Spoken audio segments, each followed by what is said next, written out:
코로나로 불안합니다. 오늘 이 사연은 기쁜 소식 광명교회 김성삼 목사님과 함께합니다. 목사님 안녕하세요. 네, 안녕하십니까. 네, 오늘 마음의 창 처음으로 방문해 주셨는데요. 이 청취자분들께 인사 한마디 해주시죠. 예, 여러분 안녕하십니까. 이 예루살렘 라디오로 여러분들을 만나게 돼서 정말 반갑습니다. 앞으로 자주 만났으면 좋겠습니다. 네, 너무 감사합니다. 이 방역 체계가 단계적 일상 회복으로 바뀌면서 확진자가 많이 증가하고 있습니다. 네. 최근에는 변이 바이러스 오미크론도 등장하면서 지금 전 세계가 긴장하고 있죠. 네네, 그렇죠. 백신 접종률 등을 고려해서 지난달부터 위드 코로나 시대로 진입한 지 불과 4주밖에 안 됐는데요. 새로운 변종 바이러스가 전 세계를 위협하고 있습니다. 네. 남아공에서 시작되어 급속도로 번지고 있는 이 오미크론의 전파 속도가 델타 변이보다 5배가 더 강하다고 하네요. 네. 자, 이제까지 감염이 확인된 국가만 15개국에 이른다고 하고요. 네. 이 변이 바이러스가 이미 세계적으로 확산했을 가능성이 있다고 하니까 많은 사람들이 긴장하지 않을 수가 없는 거죠. 그래서 이럴 때일수록 복음 앞에 있다는 것이 너무너무 감사하고 고마운 겁니다. 네. 이 코로나가 증가하고 있는 상황이에요. 아무래도 좀 불안하죠. 하지만 이게 조심한다고 피할 수 있는 상황도 아니고요. 이 그리스도인으로서 코로나를 향해 어떤 마음을 가지고 생활해야 할까요? 네. 이 코로나 때문에 어려운 것은 사실입니다. 그러나 박 목사님께서는 코로나는 재앙이 아니라 복이라고 말씀하셨는데요. 하나님이 이런 일들을 통해서 믿음을 가르치시는데요. 진짜 이 다니엘의 세 친구는 풀무불 앞에서도 다 죽지 않고 하나님이 지켜주시는 것들을 경험했던 것처럼 네. 사람들은 이런 형편 앞에서 두려워하고 또 무서워하고 재앙이라고 하지만 구원받은 그리스도인들은 이런 일들을 복음을 전할 기회로 삼는 것입니다. 하나님이 이런 일들을 통해서 사람들의 마음을 낮추셔서 자기를 믿는 마음을 끝내고 이런 손 쓸 수 없는 일들로 다 마음을 무너뜨려서 복음을 듣고 구원받게 하시려고 하시는 거니까 구원받은 그리스도인들은 이런 바이러스를 보면서 무서워하고 또 두려워해야만 할 것이 아니라는 거죠. 네. 하나님이 이런 것들로 복을 바꾸셔서 우리 선교회가 10배나 잘할 수 있었던 것도 어떻게 보면 다 이 코로나 덕분입니다. 네. 그렇군요. 그러니까 항상 문제만 보면 이 일을 어떻게 대처할까? 또 어떤 방법을 쓸까? 어떻게 해결할까? 그런 것이 아니란 겁니다. 하나님이 이런 일들을 허락하셔서 복음 전할 수 있는 그런 기회로 삼으셨습니다. 문제가 없으면 사람들은 다 거만해서 자기 잘난 줄 알고 또 그런 마음을 가질 텐데 하나님이 이런 것들을 통해서 사람들 마음을 낮추어서 하나님을 믿는 믿음을 가르쳐 주시려고 하시는 것을 봅니다. 항상 목사님은 가난해도 복음 전하기를 원하시고 배가 고파도 복음 전하고 문제가 있어도 복음 전하고 이런 일들 앞에서도 복음을 전하면 하나님이 다 지켜주신다고 말씀하셨습니다. 네. 이런 마음의 자세를 가지고 살아야 되는 것이 중요하다고 봅니다. 네. 그 어느 때보다도 복음 전하기에 가장 좋은 때임을 알려주셨는데요. 이 변이가 계속 생기면서 끝나지 않을 것 같은 이 코로나를 보며 복음을 전해야겠다는 마음이 드셨대요. 이 세상의 끝에 나타나는 징조의 하나가 아닌가라는 생각이 드신다고 하는데 목사님은 어떻게 보시는지요? 네네. 이 마태복음 24장이나 누가복음 21장에 보면 예수님께서 마지막 시대에 일어날 징조에 대해 기록해 놓았는데요. 네. 지구촌 곳곳에 기후 이상이나 예기치 못할 재해가 벌어지고 있는 점들을 보면 말씀대로 이 세상이 흘러가고 있다는 생각을 했습니다. 네. 2020년에 시작된 이 코로나19는 누가복음 21장 성경에서 예언한 대로 첫째에 큰 지진과 기근과 온역이 있겠고 했는데요. 이 온역이 뭐냐면 열을 동반한 바이러스인데요. 아, 그렇군요. 예. 그동안 사스나 메르스 등과는 비할 수 없이 전파의 속도도 빠르고 치사율도 높고요. 또 계속해서 변종 바이러스가 속출하고 있는데요.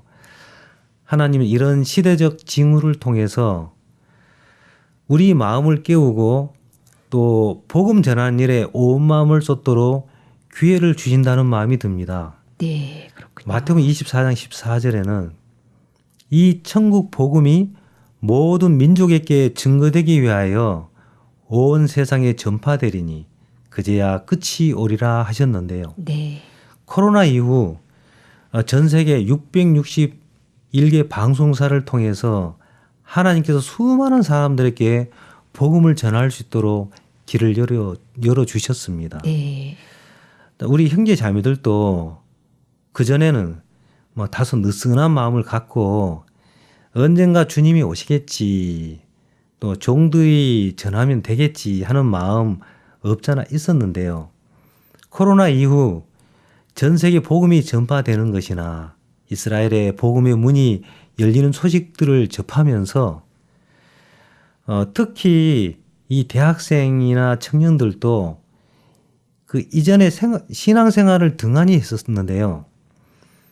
이 코리안 클래스나 여러 행사들을 통해서 외국 학생들에게 복음을 전하는 등 코로나로 인해서 우리의 마음이 주님과 더 가까워지고 주님 오실 때가 임박함을 느끼면서 복음 전파에 마음을 모으게 되는 것을 볼 수가 있습니다. 네, 그렇군요.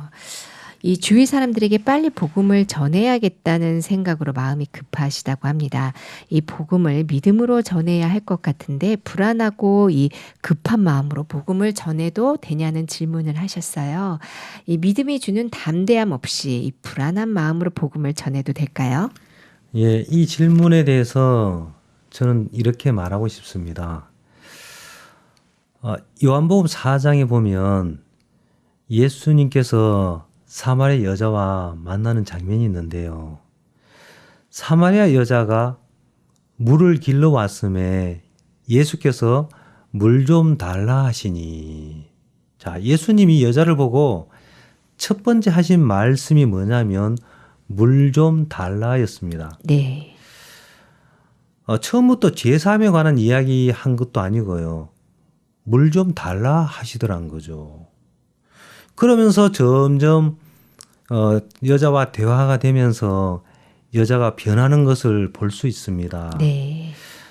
그러니까 전도 잘하려고 하니까 잘 못하는 것이지, 전도할 때 물 좀 주세요 하고 입을 열어 시도하다 보면 네. 그다음 하나님이 이끌어 가실 줄을 믿고요. 사도행전 8장에도 보면 주의 사자가 빌립들어 일러 가로되 일어나서 남으로 향하여 예루살렘에서 가사로 내려가는 길까지 가라. 이 빌립을 광야로 이끌었어요. 그래서 빌립이 이제 광야로 와보니까 에티오피아 내시가 예배하러 예루살렘에 갔다가 광야로 달려오는 거예요. 그 빌립이 뭐라고 했습니까? 잃는 것을 깨닫느뇨. 특별한 말을 한 것이 아닙니다. 그런데 내시가 뭐라고 하냐면 지도하는 사람이 없으니 어찌 깨달을 수 있느뇨 하고 빌립을 청하여 병거에 올라 같이 앉으라 하는 거예요. 네. 그렇게 복음을 전하는 것입니다. 또 사도행전 16장에서 사도 바울이 빌립보에 이르러 안식일에 기도처가 있는가 하여 거기 강가에 모인 여자들에게 여기 기도처가 있습니까? 그렇게 시작했는데 두아디라 성의 자주장사 루디아의 마음을 하나님이 열어서 바울의 말을 청종하게 하셨어요. 그리고 또 어느 분은 비행기 안에서 옆자리에 앉은 분에게 안녕하세요. 어디 가십니까? 이렇게 시작했는데 그 옆자리에 앉은 분이 알고 보니까 우간다의 토로 왕족의 왕비더란 거죠. 네. 그래서 이 왕비를 통해서 코사족 왕자가 연결돼서 얼마 전에 박 목사님과 화상 면담까지 하면서 구원을 받았어요. 그랬군요. 예.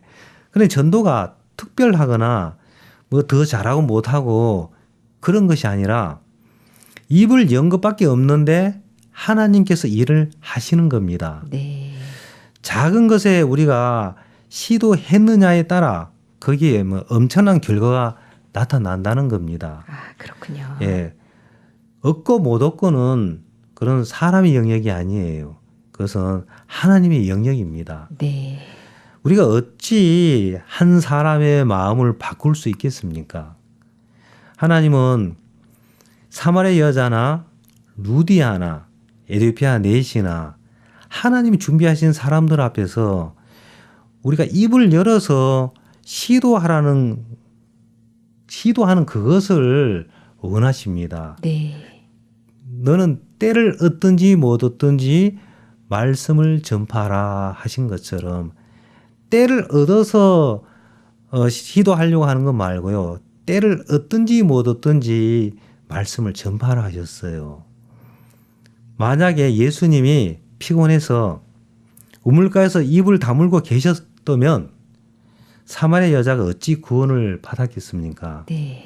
내가 잘하려고 하니까 부담이 되는 건데 입 열어서 시도하면 하나님이 일하신다는 겁니다. 이것이 전도입니다. 네. 시도하고 걸음을 내딛는 것입니다. 그래서 아까 질문에 복음을 믿음으로 전해야 할 것 같던데 불안하고 급한 마음으로 복음을 전해도 됩니까? 했는데요. 물론 됩니다. 믿음으로 전해야 한다는 것은 잘못된 생각입니다. 어떤 마음 상태로 전하느냐가 중요한 것이 아니라 복음 자체에 능력이 있습니다. 네. 복음에는 하나님의 의가 나타나서 믿음으로 믿음에 이르게 하나니 하신 말씀처럼 우리의 마음이 담대하냐 신실하냐 그것이 중요하지 않고 복음의 능력을 믿는 것입니다. 담대함 없이 복음을 전하든지 때로 내가 이 마음으로 복음을 전해서 될까 하는 생각이 들든 그거 다 무시하고 그냥 입을 열어서 시도하면 하나님께서 내 입술을 도구로 사용해서 하나님의 일을 이루실 줄을 믿습니다. 네. 복음을 전하는 내가 중요한 것이 아니라 복음 자체가 중요한 것이네요. 오늘 마지막으로 이 오늘 사연 보내주신 자매님께 조언 부탁드립니다. 예, 창세기 1장에 보면 하나님께서 천지를 창조하실 때 첫째 날에 해와 달과 별들을 만드셨어요. 창세기 1장 14절에는 하나님이 가라사대 하늘의 궁창에 광명이 있어 주야를 나누게 하라. 또 그 광명으로 징조와 사시와 일자와 연한을 이루라 하신 말씀이 있는데 지구본을 보면 지구는 축이 23.5도 기울어져 있습니다. 지구가 태양 주위를 하루에 한 번 도는 것을 지구의 자전이라 하고요. 1년에 태양 주위를 한 바퀴 도는 것을 공전이라 하죠. 지구의 자전으로 낮과 밤이 생기고요. 공전으로 사계절이나 1년이 생깁니다. 저는 이전에 박 목사님 창세기 강의를 읽으면서 이 부분이 많이 남았는데요. 태양이 하나님이라면 지구는 우리 인생을 의미합니다. 밤과 낮, 또 사계절이 우리 신앙이 한번 비유해 보면 신앙도 밤이 올 때가 있고 낮이 올 때가 있어요. 그리고 추운 겨울이 올 때가 있고 따뜻한 봄날이 올 때가 있습니다. 밤이나 겨울이 오는 것은 태양과 지구와의 거리가 멀어졌을 때 오는 것처럼 우리 신앙의 밤이나 겨울이 오는 것은 하나님과 마음이 멀어지고 말씀과 연결이 끊어져서 오는 것입니다. 코로나로 마음이 불안하고 두려운 마음도 있겠지만 이런 마음을 이겨낼 수 있는 힘은 말씀 속에 있습니다. 네. 말씀을 펴놓고 말씀과의 마음의 거리를 좁히고 하나님과 가까이 사귐을 가지며 복음 앞에 사시기를 바랍니다. 네. 너무 감사합니다. 오늘 함께해 주신 기쁜 소식 광명교회 김성삼 목사님 감사합니다. 네, 감사합니다.